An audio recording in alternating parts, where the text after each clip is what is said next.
After dinner, we watched the replay in the sitting room. I seem frilly and shallow, twirling and giggling in my dress, although the others assure me I am charming. Peeta actually is charming, and then utterly winning as the boy in love. And there I am, blushing and confused, made beautiful by Cinna's hands, desirable by Peeta's confession, tragic by circumstance, and by all accounts, unforgettable. When the anthem finishes and the screen goes dark, a hush falls on the room. Tomorrow at dawn, we will be roused and prepared for the arena. The actual games don't start until 10, because so many of the capital residents rise late. But Peeta and I must make an early start. There's no telling how far we will travel to the arena that has been prepared for this year's games. I know Hamish and Effie will not be going with us. As soon as they leave here, they'll be at the games headquarters, hopefully madly signing up our sponsors, working out a strategy on how and when to deliver the gifts to us. Cinna and Portia will travel with us to the very spot from which we will be launched into the arena. Still final goodbyes must be said here. Effie takes both of us by the hand and, with actual tears in her eyes, wishes us well. Thanks us for being the best tributes it has ever been her privilege to sponsor. And then, because it's Effie, and she's apparently required by law to say something awful, she adds, I wouldn't be at all surprised if I finally get promoted to a decent district next year. Then she kisses us each on the cheek and hurries out, overcome with either the emotional parting or the possible improvements of her fortunes. Hamish crosses his arms and looks us both over. Any final words of advice? Asks Peeta. When the gong sounds, get the hell out of there. You're neither of you up to the bloodbath at the cornucopia. Just clear out, put as much distance as you can between yourselves and the others, and find a source of water, he says. Got it? And after that, I ask? Stay alive, says Hamish. It's the same advice he gave us on the train, but he's not drunk and laughing this time. And we only nod. What else is there to say? When I head to my room, Peeta lingers to talk to Portia. I'm glad. Whatever strange words of parting we exchange can wait until tomorrow.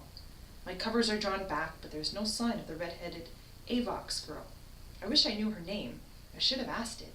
She could write it down, maybe, or act it out, but perhaps that would only result in punishment for her. I take a shower and scrub the gold paint to make up the scent of beauty from my body. All that remains of the design team's efforts are the flames on my nails. I decide to keep them as a reminder of who I am to the audience. Katniss, the girl who was on fire. Perhaps it will give me something to hold on to in the days to come. I pull on a thick, fleecy nightgown and climb into bed. It takes me about 5 seconds to realize I'll never fall asleep. And I need sleep desperately, because in the arena, every moment I give in to fatigue will be an invitation to death. It's no good. 1 hour, 2, 3 pass, and my eyelids refuse to get heavy. I can't stop trying to imagine exactly what terrain I'll be thrown into. A desert, swamp, a frigid wasteland. Above all, I'm hoping for trees, which may afford me some means of concealment and food and shelter. Often there are trees because barren landscapes are dull, and the games resolve too quickly without them.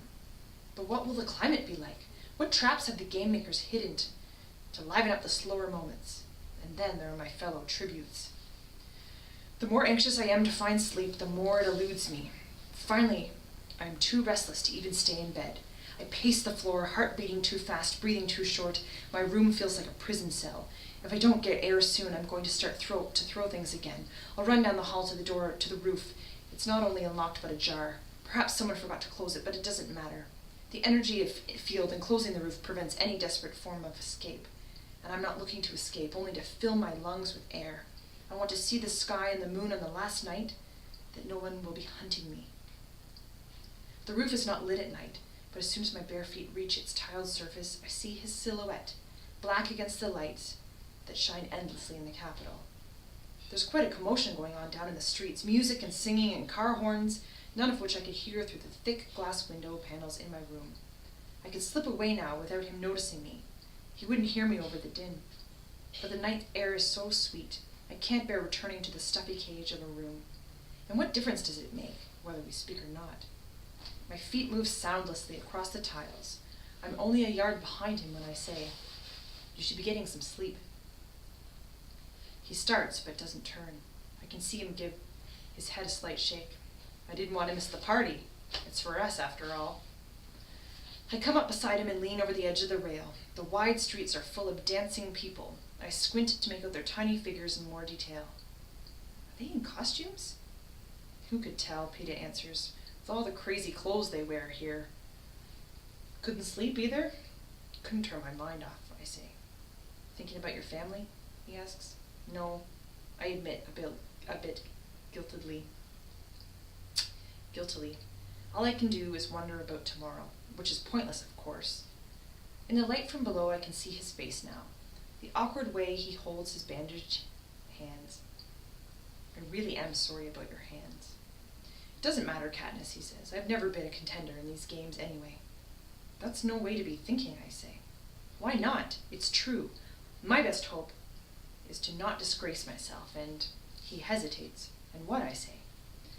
I don't know how to say it exactly, only I want to die as myself. Does that make any sense? He asks. I shake my head. How could he die as anyone but himself? I don't want them to change me in there, turn me into some kind of monster that I'm not. I bite my lip, feeling inferior. While I've been ruminating on the availability of trees, Peeta has been struggling with how to maintain his identity, his purity of self. Do you mean you won't kill anyone? I ask. No, when the time comes, I'm sure I'll kill, just like everybody else. I can't go down without a fight. Only I keep wishing I could think of a way to show the Capitol they don't own me, that I'm more than just a piece in their game, says Peeta. But you're not, I say. None of us are. That's how the games work. Okay, but within the framework, there's still you, there's still me. Don't you see? A little, only no offense, but who cares, Peeta? I do. I mean, what else am I allowed to care about at this point? He asks angrily. He's locked those blue eyes on mine now, demanding an answer. I take a step back. Care about what Haymitch said, about staying alive. Peeta smiles at me, sad and mocking. Okay, thanks for the tip, sweetheart. It's like a slap in the face, his use of Haymitch's patronizing endearment. Look, if you want to spend the last hours of your life planning some noble death in the arena, that's your choice. I want to spend mine in District 12. Wouldn't surprise me if you do, says Peeta. Give my mother my best when you make it back, will you? Count on it, I say. Then I turn and leave the roof.